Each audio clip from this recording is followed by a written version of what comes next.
Be sure that you have all the necessary tools and materials on hand before beginning the construction of your pool. Not having the appropriate items on hand when they are called for can make the job much more difficult than it needs to be.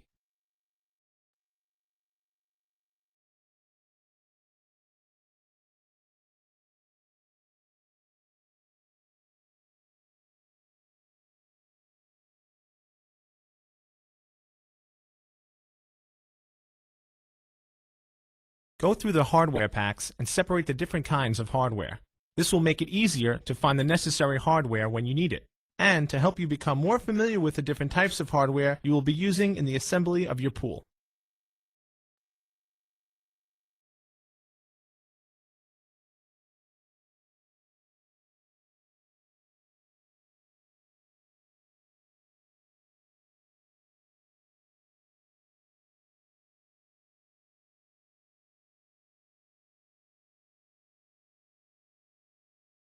In choosing the site to assemble your pool, you want to avoid areas with steep slopes or underground obstructions. You also must be sure that the site you choose complies with all state and local codes. A transit is the easiest and most precise way to tell you how level your site is. Transits are easy to use and can be rented at most local equipment rental outlets. If you do not have access to a transit, a long straight board with a carpenter's level will do the job.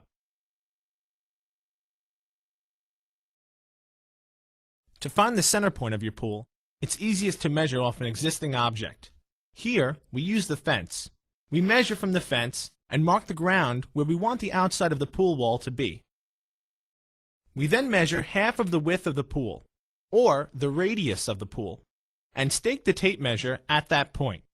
This is the center point. You now pull the tape measure to the radius measurement of your pool, plus 1 extra foot. For example, if you have a 24-foot pool, you should pull out the tape measure to 13 feet. Mark this point on the ground all the way around. This is where your pool will go. Plus, it will give you a little extra room to work. Remove all of the sod from inside the circle you just marked. The pool cannot be installed on top of any grass.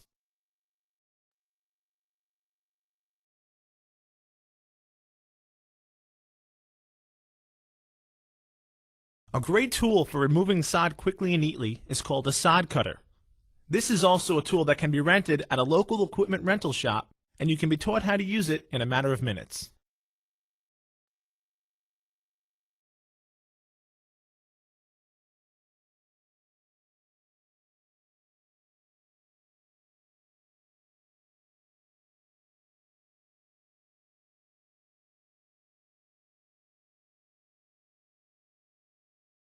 Once you've pulled up the majority of the sod, you should rake the area clean. You not only want to get the remaining sod, but also any roots, rocks, or any other debris you may come across.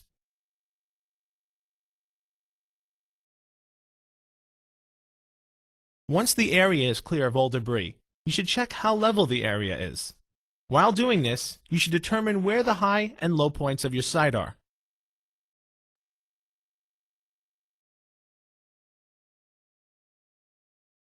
Dig away the high spots so that they are at the same level as the low areas. Using a rototiller to soften the ground where you are going to dig will make this task a lot easier. It is important that you dig down the high areas and do not build up the low areas.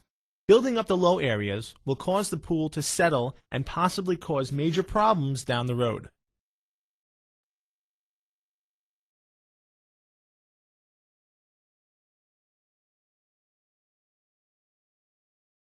The entire area should be within 1 inch of being perfectly level before proceeding to the next step.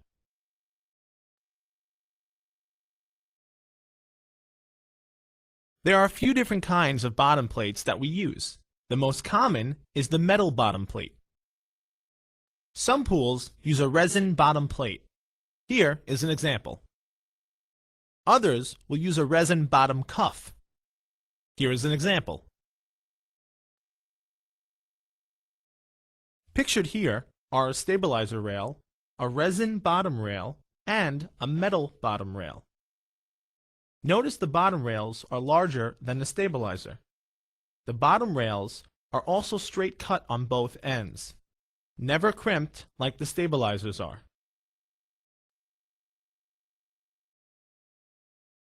The stabilizers have a male and female end, so they are only crimped on one side.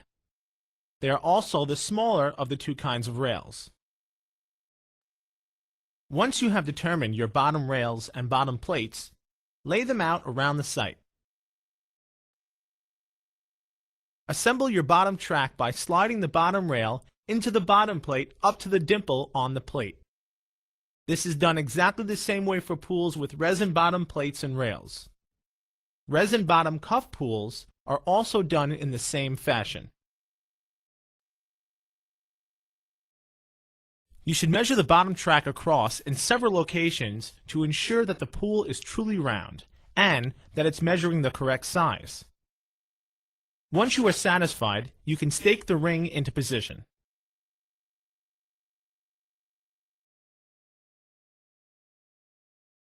Level each of the bottom plates or cuffs. Make sure the parts are within a ½ inch of each other.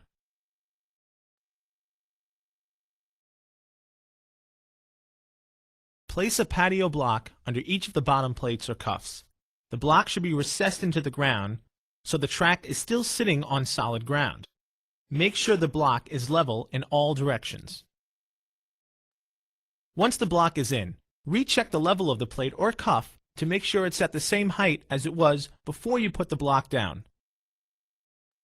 Again, this can be done without a transit. You can use a long straight board and a carpenter's level to do this job.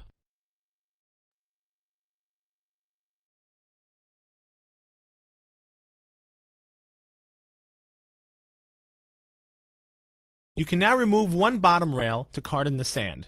We recommend marking the two connecting bottom plates or cuffs before doing this to ensure that the rail is returned to the proper position after you have carted in the sand.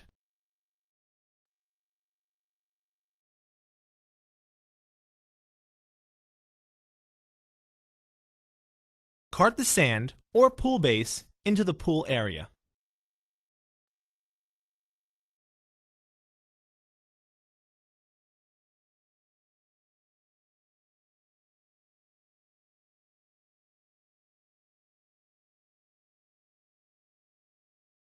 Replace the bottom rail that you took out to allow you to cart in the sand or pool base.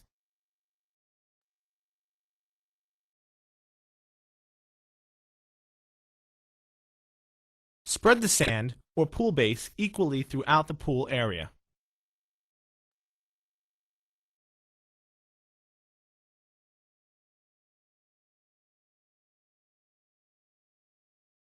Bring the pool wall into the pool area using a flattened carton to rest it on. Make sure the skimmer cutout is on the top portion of the wall. We recommend using landscaping stakes with C-clamps around the pool area to help hold the wall during the installation. Begin by placing the wall into the track at the center of a bottom plate or cuff. Continue inserting the wall into the track around the pool, clamping it as you go. If the skimmer or return cutout fall over a bottom plate, you will need to move the wall and expose the wall joint to clear them.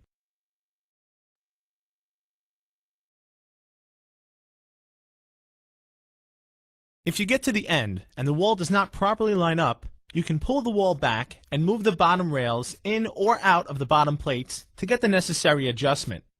This should be done evenly around the pool and not just where the wall joints lie.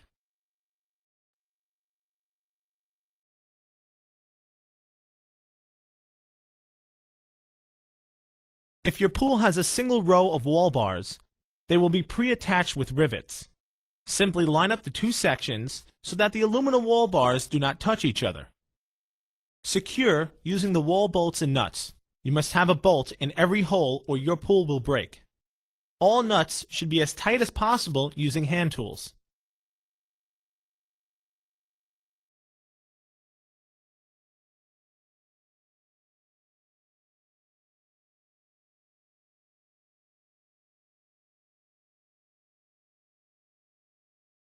Cover all of the bolt heads inside of your pool using 3 layers of duct tape to protect the liner from edges of the hardware or any burrs created by the screwdriver. With a staggered wall bar system, the wall bars are not pre-attached. Line up the two sections of the wall so they are touching each other. Place one wall bar on the inside of the pool and one on the outside of the pool wall. Connect them using the wall bolts and nuts.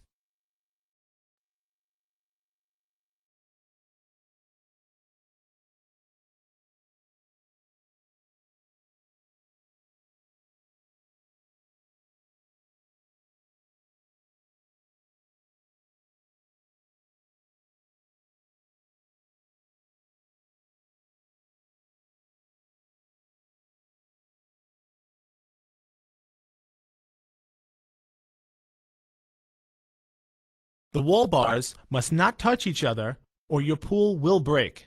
All holes must have securely tightened nuts and bolts, and all hardware should be as tight as possible using hand tools. Cover all of the bolt heads inside of your pool using 3 layers of duct tape to protect the liner from edges of the hardware or any burrs created by the screwdriver.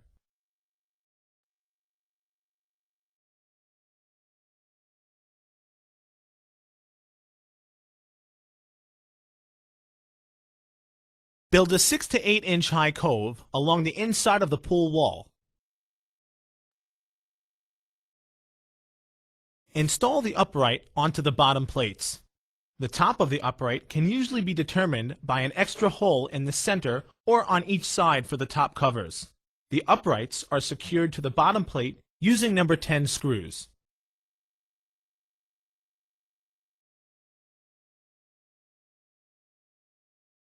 If your pool has bottom cuffs, there is no hardware necessary to secure the uprights. Simply line the upright into the bottom cuff and snap it down into place. When done properly, you should see all of the tabs going through the holes in the upright. Pack down the cove you have built using a tamp or trowel. Be careful not to scratch the pool wall. Smooth out the sand or pool base using a rake.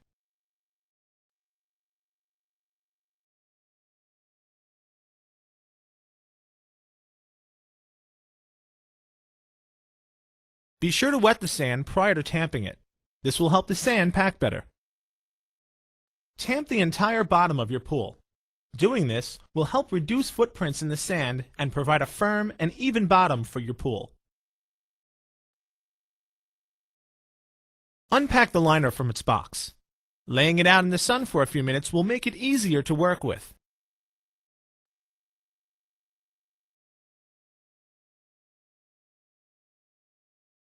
You want to re-roll the liner in a fashion that will be easy for you to work with in the pool.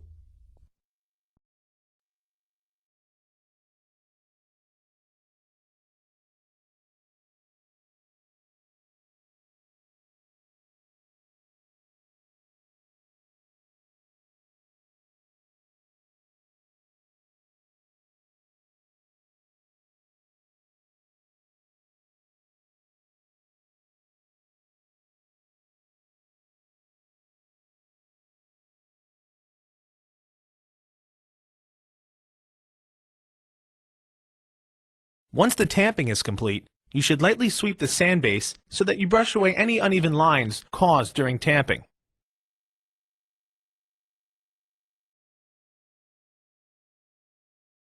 Bring the liner into the pool and spread it out evenly. Do not walk on the liner with your shoes on. Please be aware that there are a few different kinds of liners that are popular in today's market.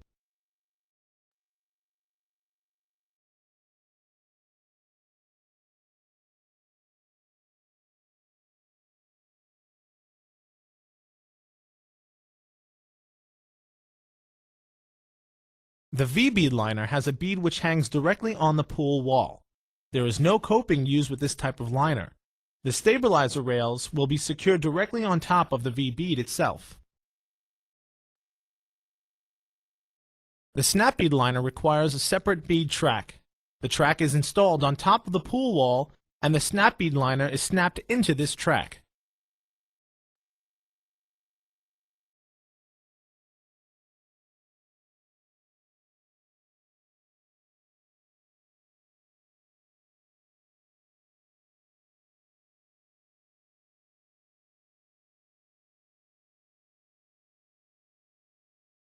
Overlap liners are hung over the pool wall and secured in place using plastic coping strips.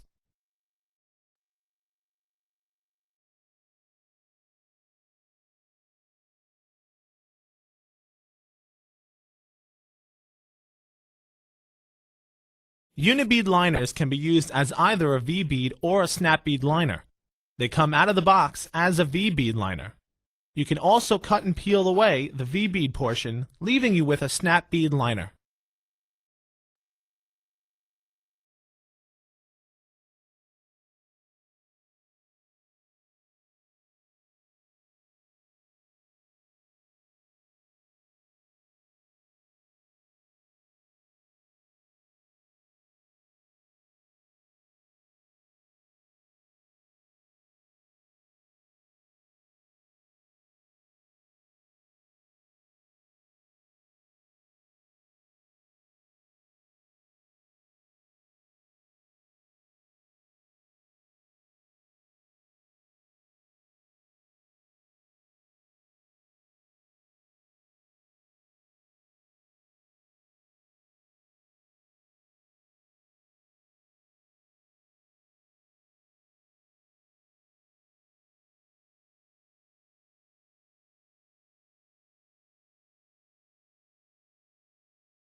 Once your liner is completely hung, you should begin working all wrinkles out towards the sides of the pool. Install the stabilizer rails over the top of the pool wall. These rails will telescope into each other approximately 1 inch, forming a continuous circle around the pool. Once the stabilizer rails are on, you will no longer need the landscaping stakes and C-clamps.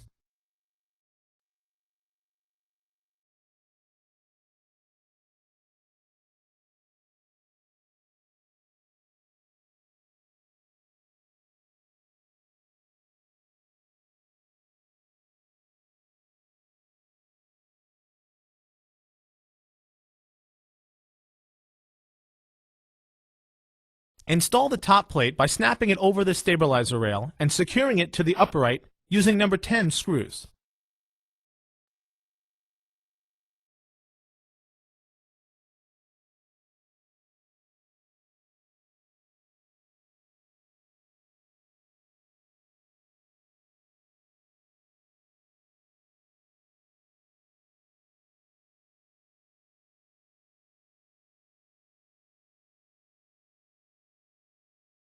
Make sure the uprights are perfectly straight up and down using a carpenter's level. Install the top rails loosely using number 10 screws.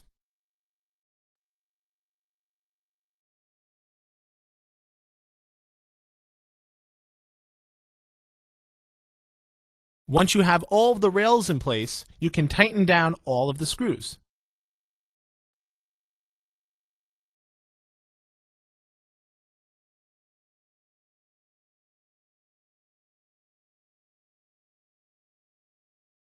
If your pool has a resin top rail, this step will be done the same way.